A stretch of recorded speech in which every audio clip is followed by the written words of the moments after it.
বৃষ্টিমুখর এই সন্ধ্যায় let's make egg potato বলস। সো এটা করতে প্রথমেই সেদ্ধ করা ডিম আর আলুকে একটা বাটিতে গ্রেটারের মধ্যে দিয়ে গ্রেট করে নেব। এরপরে দেবো পেঁয়াজ কুচি, রসুন বাটা, লঙ্কা কুচি, mixed herbs, chilli flakes, oregano আর গরম মশলা গুঁড়ো। এরপর জিনিসটাকে ভালোভাবে মাখিয়ে নেব। তারপর সেই মেখে নেওয়া মিশ্রণটা থেকে এরকম ছোট ছোট মণ্ড বানাবো, অবশ্যই হাতে তেল মাখিয়ে।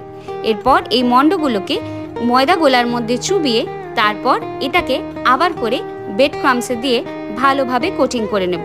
এই কোটিংটা কিন্তু ডাবল কোট করবেন, মানে ময়দা গোলা, তারপরে ব্রেড ক্রাম্বস, তারপরে আবার ময়দা গোলা, তারপরে আবার ব্রেড ক্রাম্বস। তারপর জিনিসটা এরকম ক্ষীর কদমের মতো দেখতে হবে।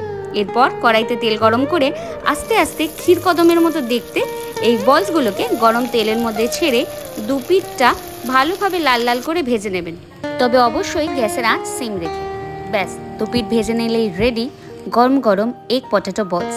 বৃষ্টিমুখর এই সন্ধ্যায় গরম চা বা টমেটো সস দুটোর সাথেই কিন্তু এই স্বাদ লাগবে অসাধারণ।